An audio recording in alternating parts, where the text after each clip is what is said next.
The boardroom on the top floor of Sterling Enterprises was silent enough to hear a pin drop, but the humiliation echoing off the floor-to-ceiling glass windows was deafening. Outside, the shimmering skyline of New York City stretched endlessly, a monument to wealth and power. Inside, 32-year-old Lucas Sterling stood hunched in a dirty, torn gray polo shirt and a battered black cap that had the word "delivery" stitched across the front. Dirt and grease smudged his cheeks, staining his skin, and tears cut clean, pale tracks through the grime on his face. In his trembling, dirt-caked hands, he clutched a battered cardboard package. Directly in front of him stood Richard Vance. Richard was 45, impeccably groomed in a custom midnight blue suit with a silk crimson tie and a gold Rolex gleaming on his wrist. Richard was laughing, a booming, cruel sound that vibrated through the silent room. His finger was pointed inches from Lucas's nose, his mouth wide open in a roar of absolute mockery. Standing beside Richard was his mistress, Victoria, draped in a backless scarlet dress, holding a glass of vintage champagne and chuckling behind her delicate hand. Surrounding them were the senior executives of Sterling Enterprises, smirking and gasping in theatrical horror at the pathetic sight of the delivery man.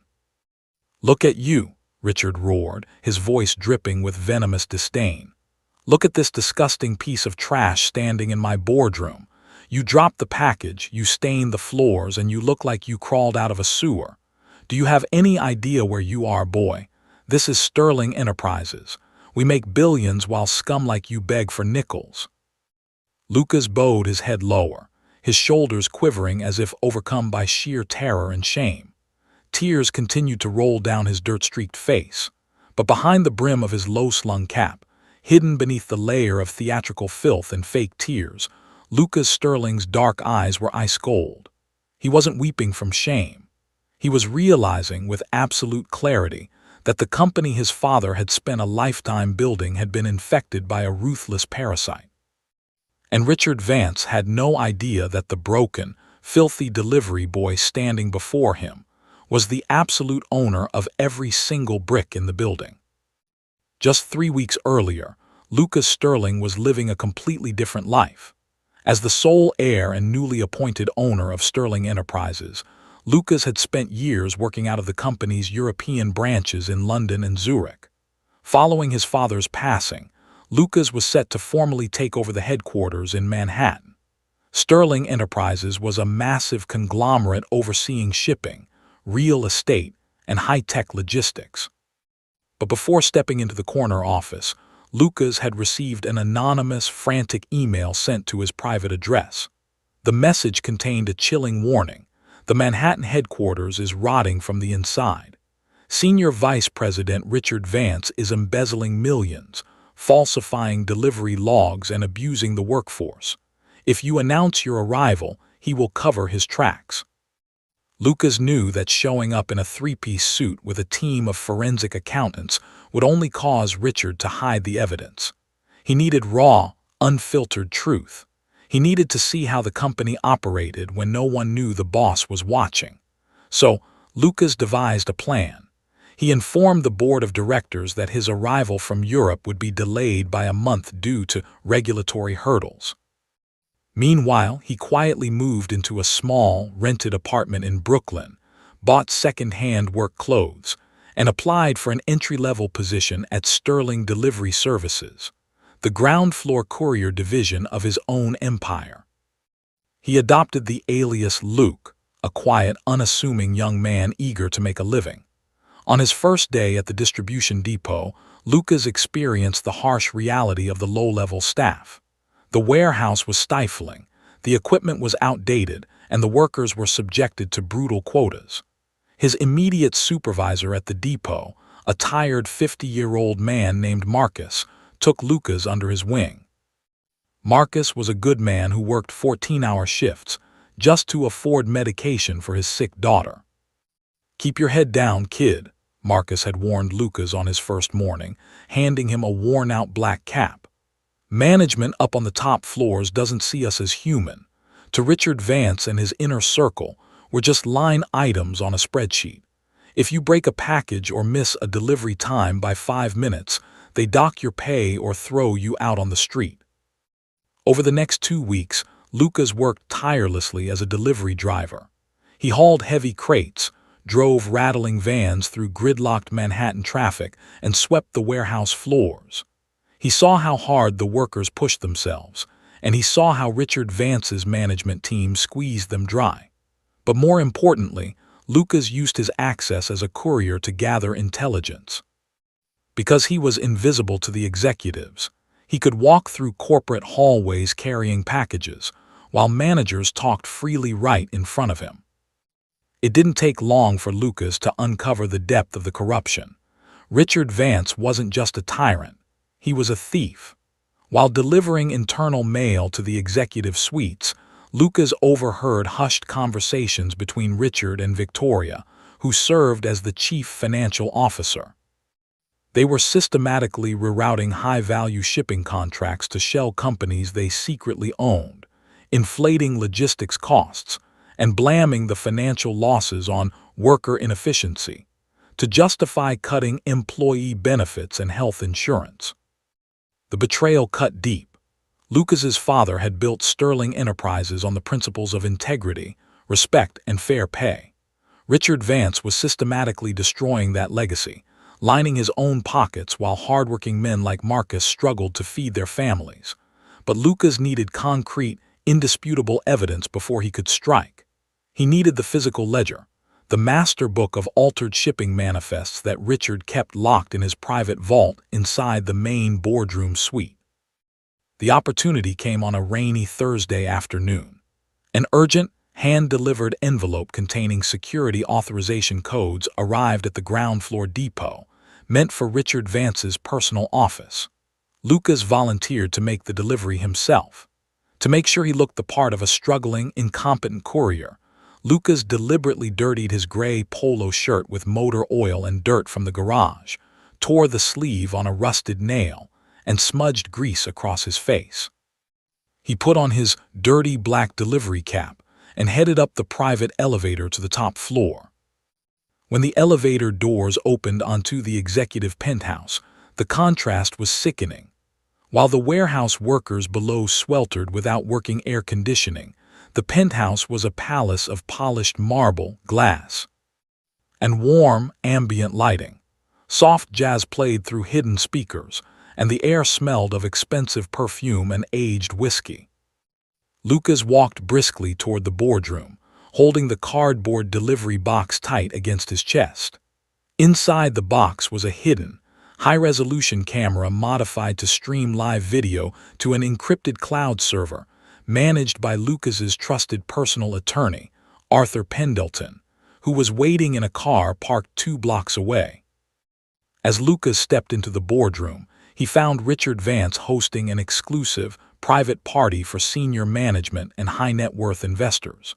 Victoria was there, holding a glass of champagne, along with 6 other top executives.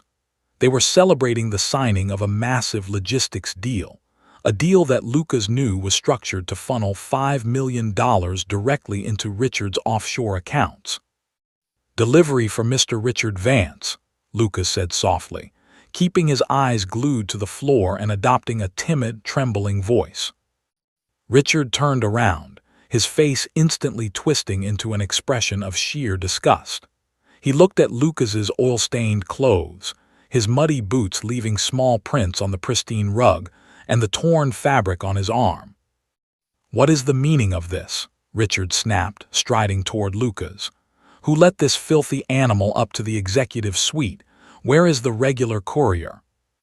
"The regular driver was sick, sir," Lucas stammered, shrinking back realistically. I was told this package was urgent and had to be brought directly to you." Victoria stepped up beside Richard, wrinkling her nose as if Lucas smelled like garbage. "Richard, darling, get this cretin out of here. He's ruining the ambience. Look at his clothes. He looks like he lives in a dumpster." Richard grinned, seeing an opportunity to assert his absolute power in front of his wealthy guests and subordinates.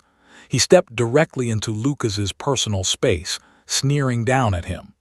"You know, boy, At Sterling Enterprises, we have standards. You are a stain on this company's reputation." To escalate the drama and force Richard to reveal his true nature on the hidden camera, Lucas deliberately allowed his hands to shake. He let the cardboard package slip from his fingers. It hit the polished hardwood floor with a soft thud. The room went dead silent. Richard's face flushed bright red with sudden rage. "You clumsy, worthless idiot," he screamed. He lunged forward and grabbed the package, slamming it onto the boardroom table. Then he turned back to Lucas, his eyes wild with fury. That was the moment captured in time, the frozen frame of absolute cruelty.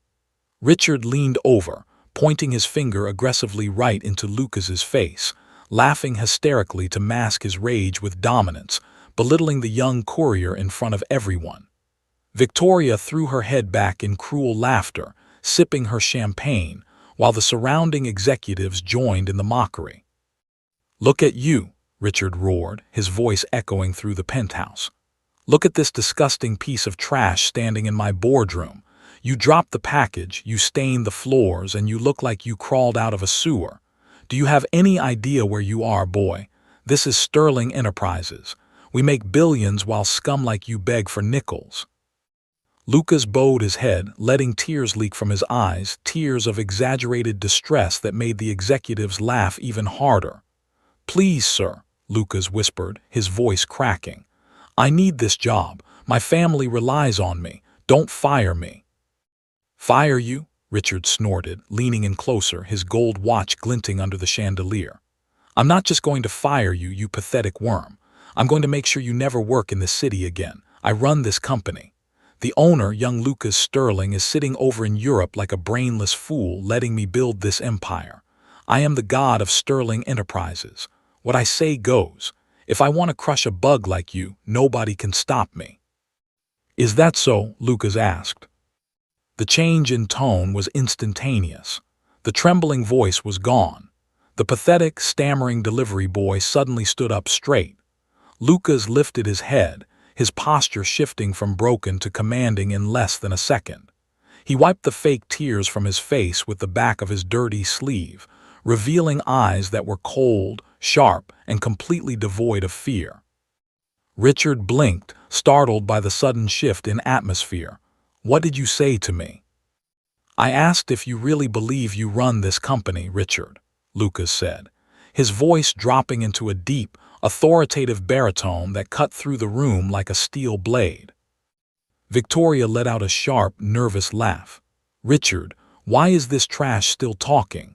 Call security and have him thrown down the elevator shaft." "Security won't be necessary, Victoria," a stern voice announced from the entrance of the boardroom. Everyone turned.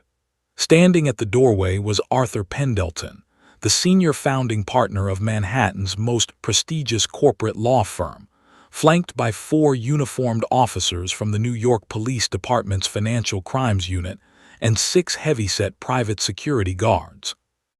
Richard's smug smile faltered. "Arthur, what are you doing here? This is a private executive gathering." "I am here on the explicit orders of the chairman and sole shareholder of Sterling Enterprises," Arthur said calmly, stepping aside. Lucas casually reached up, took off the dirty black delivery cap, and tossed it onto the mahogany boardroom table. He picked up a linen napkin from a nearby catering tray, dipped it into a glass of water, and thoroughly wiped the dirt and grease from his face.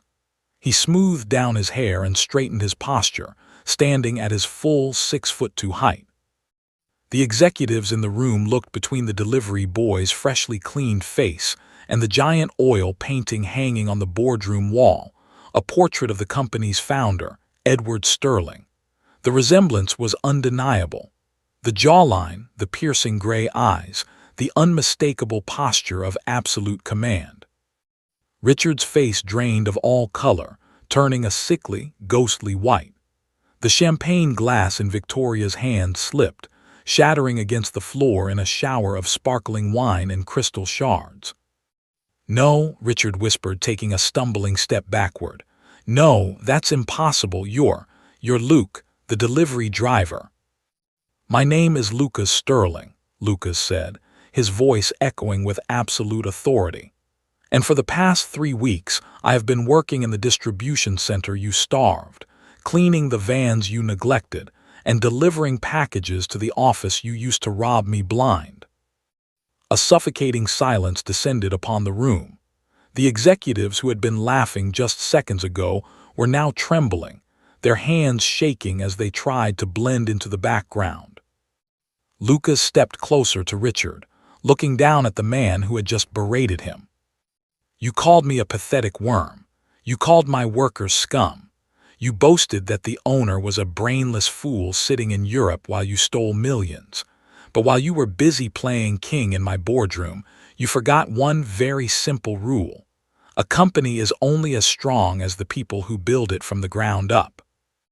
Lucas turned to Arthur. "Arthur, did the live stream capture everything?"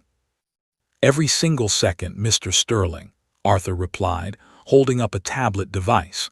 "High-definition video and crystal-clear audio. We have Mr. Vance on record admitting to operational control, declaring himself above the board and verbally abusing staff.